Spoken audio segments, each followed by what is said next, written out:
It's normal. Yeah, it's normal. The pressure that I feel is the pressure that you feel like in your head normally that you would normally discount. I feel it pushing up against the plate because the plate is an inorganic thing in my head, and so my body recognizes that, and you know, I feel it. It's usually a dull ache. It's not really that big of a deal. Sometimes if the pressure's really low, it does hurt kind of, but you know, it goes away as the pressure ceases. So. Yes? The doctors have any idea how long the tumor was actually growing? They said over a decade. They said over a decade, which is, and then they said that there was a 97% chance that it wasn't cancerous when they saw it, because a cancerous tumor does not get that big. So now are there checkups that people should be doing for things like that, or? No, there's really no effective way to screen for brain tumors. That's an excellent question. Blood tests don't pick up a lot of them. There's no effective way to screen it. I mean, and that's why, you know, the symptoms that I had, I was very asymptomatic. So, you know, I had nosebleeds or headaches and everything, and that was only like 6 months before I actually had tumor discovery. But I wrote it off as, you know, it's just a bad allergy season, or if I was really tired, boy, I'm really, you know, overextending myself, or I couldn't do some physical activities as I'm getting older or maybe out of shape. So you're able to go and write these things off as other things. But, you know, I had no real memory things happening. Physical function and coordination was probably my biggest, because that's where the tumor really imposed on was my motor skills. So that's what happened with me. But for everybody it's different. I'm in touch with a lot of different people all over the world about brain tumors, and they had different you know, experiences on how they had different symptoms. So tell us what's going on here. this is when I was learning to walk. I went from being paralyzed to actually having leg braces and being in a walker, and so this was, I was about 6 weeks inpatient in Good Shepherd. And they did a home evaluation to see, just in case I would need the wheelchair, and my house was wheelchair accessible. So it was very, very humbling experience, to be sure. And this is an old friend of mine and new friend of Rick's. This is Kelly. She's a physical therapy assistant. Known her for about 15 years over there. And this is on the 3rd floor of Pocono. This is who back here, your daughter? Yeah, that's my daughter. That's my son to the left. Right here. Yeah. There's Kelly. Yeah.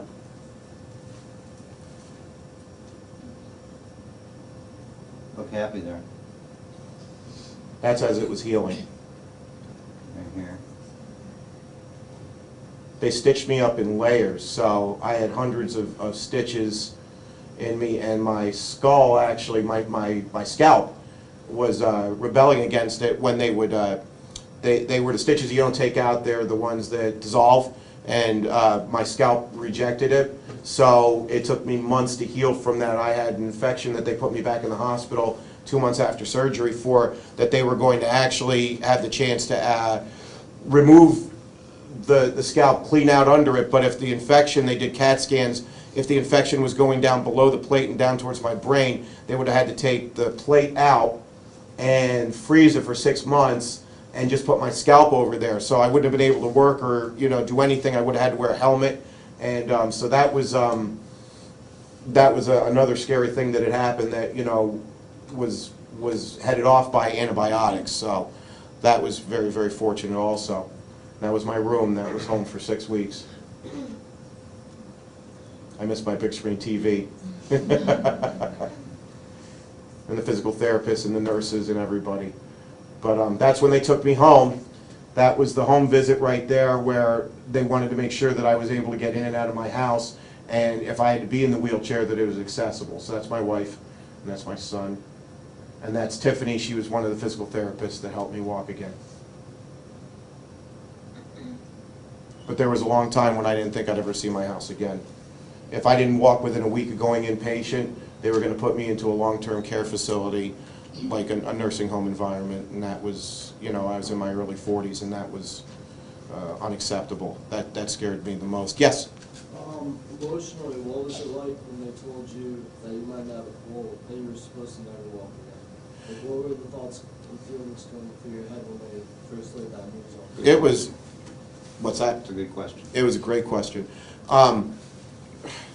It's hard for you to understand, because I wouldn't have been able to understand, but being paralyzed is like being trapped in the worst nightmare that you can never wake up from. You're struggling to make something move that just won't even move. Like, I could always feel my legs, you know, I could always feel like, you know, somebody was touching them, but I just couldn't move them, and it was emotionally, it was frustrating, it was humiliating as I felt, because I went through a very rough time where, I mean, my daughter was 11 at that time, and, you know, I figured, you know, okay, I lived through all this surgery, and now I'm going to be paralyzed, and, you know, I'm not going to be able to, you know, be there for her the way that, you know, a dad should be there for her. And that's what really hurt me the most, was because I could be there for my daughter, I felt, in a lot of ways. I mean, I was in the hospital during Father's Day,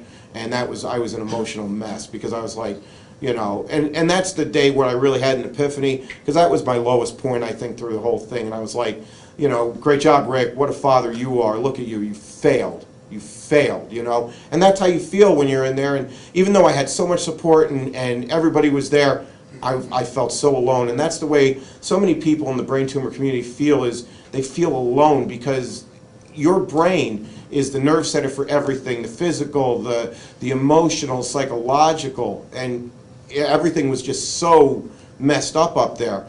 And then, you know, I kind of yelled at myself that night, and I was like, you're an idiot, you know, why are you going and taking this coward's way? You got to do whatever you got to do, so whatever it is, it is. And from that point on, I really started to fight hard to do whatever. If I was paralyzed, then I was paralyzed. But, you know, I had to hit that low point before I could actually start, you know, digging myself out of the hole that I was in. So that was a great question, though. That was a big time for me when I was in the hospital. What was it like when you first heard the news? I just dropped the phone and I said, I'm dead. And I put my head in my hands and I just sat there for 5 minutes. And that was it until I could finally get up, and everything else was like a dream. Driving home, I almost got sick because I was thinking about my daughter again, and I was going to die. And you know, somehow I made it home and was able to, you know, tell my family.